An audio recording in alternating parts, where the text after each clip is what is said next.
Hello and welcome. This is Cheryl. Thank you so much for joining me today.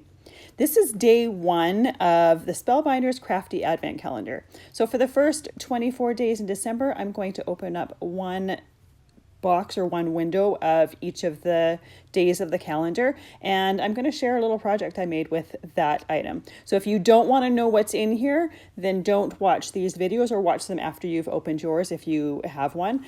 But I thought it would be fun to have a little project every day. I understand that these windows or all of these things are not necessarily seasonal or holiday. So I plan on making little gift cards or little tags. We'll see how it goes. It all depends on everything that's in here. So this is day one. It's this adorable little car die cut set that has a gift that you can put on the top of it. I love the style of this set, and it would be perfect for a little gift tag. But you can see that you don't have to necessarily put that gift on the top. You could have just the car. I think it would be adorable if you wanted to keep it holiday. You know how they have the trucks with the Christmas tree and the trees in the back? This would be really cute to do a Christmas tree on the top. It has a little panel that says "For You" that goes in that door piece, and you could leave it in there or you could leave it out if you want. I love the fact that it's optional. So the first thing I'm going to do, I have a scrap piece of cardstock here, and I'm using a Distress mica stain in Yuletide, and I'm going to spray it and let that completely dry. I'll have all of the supplies that I'm using listed and linked in the description box below, but because this advent calendar is already sold out and I'm filming this in September, I'm going to list some optional dies that you could use instead. And I'm sure there's different sets that would give the same feel or the same vibe, so you don't have to miss out. This is just more for inspiration. So for this card die cut, I'm using a little piece of sticky grid, and I'm going to put it on the plate of my die cutting machine so that I can put that "For You" in the door exactly where I want it to, and I can ink it up to make sure that those creases and dents or the creases and lines in that car get highlighted a little bit. I'm just using my little Better Press ink pad. It's an archival ink. I do have an archival pad, but it's a lot larger, and I figured I'd have a little bit more control over the small pad. I'm putting it through there, and you'll see that some of the mica stain gets transferred to that piece of sticky grid. That's okay. I'm just going to save it. I'm going to put that backing right back on it, put it back in the package, and I just use that as many times as it still stays sticky. It's got kind of a Post-it note consistency or stick to it, so it's not necessarily meant to be used forever and ever. It's just to help you in instances like this. I've got all of the pieces die cut, and I just use cardstock scraps for this.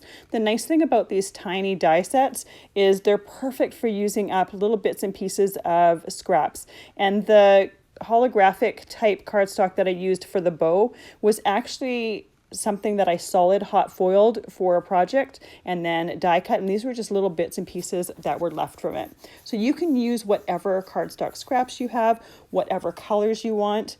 I use the mica stain to create the red for this card. You could use just red cardstock, or you could use some other specialty cardstock. I love the fact that there's so many different options, and they're really nice and easy to put together, so it doesn't take a lot of figuring out to know exactly what goes where. I'm just gluing everything in place with Distress Collage Medium. I like using it because it dries completely clear and it dries completely matte, so that if anything seeps out, you're never going to see that it was there. And I'm also putting an acrylic block on my die cut while it's drying so that I can use my hands to be putting glue on the next piece. For pieces that are really, really tiny, I will use my tweezers to hold them. It just helps me to have a little bit of control. Sometimes, especially those tiny centers of the wheels, were a little bit hard to hold and put glue on at the same time. So those tweezers come in handy to do that. For the bow, I'm only putting a tiny little bit of glue in that centerpiece because I want to be able to pop it up just to give it a tiny bit of dimension. I'm using my small classic squares Spellbinders die set in order to cut the squares for the center of this card. And I thought a nice detail would be to use my rubber embossing mat and really press that into there. The blade on these dies is in the center of the metal part. So if you use a rubber embossing mat, you can get a nice frame on it, and it just looks really nice. when you're creating something very simple. It's just a very small detail, but it's nice to be able to just have a tiny detail like that. The first pass through my Big Shot machine, it wasn't quite as tight enough as I would like, so I just added a few shims of cardstock just to make it a little bit tighter so that I'd get a little bit more of a more strong emboss, if you will. So you can see how there's just a nice line and it just creates a nice finish on that piece. I'm going to use another one of the Distress mica stains, and I'm just going to put some splatters in the back just to add a little bit of interest, and then I'm going to let that dry. Now, I probably let it dry for about 15-20 minutes, and it should have dried for longer. It was dry visually, but you'll see when I lift it up, I smeared a few places, and I can cover that with the car die cut, but you'll want to make sure to let it dry for longer. With a silver gel pen, I just put silver in the lines of that Christmas gift. It has some lines in there already that are created when you die cut it, and I just thought it would tie in the silver bow and the silver hubcaps on the car. So there's my piece that is speckled with the Distress mica stain.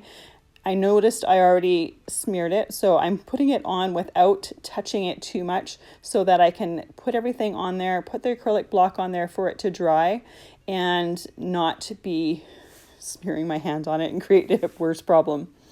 While I'm doing that, I'm adding some of the pieces of the car die cut and then putting that acrylic block on there just to hold that in place.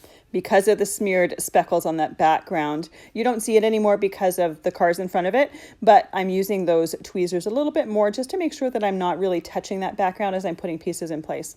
This long piece here is to tie that gift onto the car, and I like using metallic cardstock for doing little bits like this. It's a great way to add just a different accent to it without having a lot of metallic in your face. Just little highlights are really nice. And for that bow, I just put that glue in the center just to be able to raise those pieces there. That piece of pine there is just from the Spellbinders Christmas Bloom set. I die cut a dark one and a light one, and it would be really easy to substitute that gift and put a little tree there. Thank you so much for joining me for day one. I'll see you tomorrow for day two.